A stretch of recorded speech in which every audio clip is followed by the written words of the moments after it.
పంట పనులు అయిపోయిన తర్వాత ఖాళీగా ఉండేటటువంటి రైతు కూలీలకి యాజిటేషన్స్ కని తీసుకొచ్చి వాళ్ళకి కాసేపు ఉపాధి, అట్ ద సేమ్ టైం రాజకీయ నాయకుల యొక్క రాజకీయం కోసం కథ నడుపుకుంటూ రావడం ఆమ్ ఆద్మీ పార్టీ, కాంగ్రెస్ పార్టీలకు అలవాటైంది.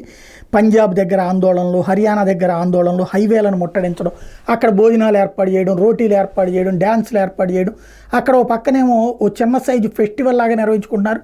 కానీ సమాజానికి ప్రమాదం, అదేదో దేశంలో రైతులకు అన్యాయం జరిగిపోతుందన్న ఒక దిక్కుమాల ప్రొజెక్షన్ చేసుకొస్తున్నారు. ఈ నేపథ్యంలో తాజాగా మళ్ళీ ఢిల్లీ ఎలక్షన్స్ ముందుకు వస్తున్నటువంటి సందర్భంలో ఉత్తరప్రదేశ్ నుండి బయలుదేరినటువంటి రైతులకి సంబంధించినటువంటి నాయకుల్ని అరెస్టులు, బెయిళ్లు ఇవన్నీ ఒక ఎత్తు అయితే, ఆందోళనకు సిద్ధమైనటువంటి వాళ్ళని ఎక్కడికక్కడ ఆపిపడేస్తున్నారు. దాని ద్వారా రైతుల ఓట్లు పోతాయి అన్నటువంటి భయం యోగికి పోయింది. ఎందుకంటే మొన్న జరిగినటువంటి ఎన్నికలలో, ఉప ఎన్నికలలో లేదా అంతకుముందు పార్లమెంట్ ఎన్నికల్లోనైనా సరే ఎవరైతే ఈ రైతు సంఘ నాయకులుగా చెప్పుకునే వాళ్ళే దారుణంగా దెబ్బతిన్నటువంటి నేపథ్యం. హర్యానాలో కూడా ఈ రైతు సంఘ నాయకులుగా చలామణిలో ఉండి ఎవరైతే భారీ షో చేశారో వాళ్లే దారుణమైన ఓటమి పాల్గొనడం, వాళ్ళు ఇచ్చిన పిలుపులకి ప్రజలు స్పందించకపోవడంతో ఇక నిర్మోహమాటంగా యాక్షన్లోకి దిగిపోయింది యోగి ఆదిత్యనాథ్ సర్కార్.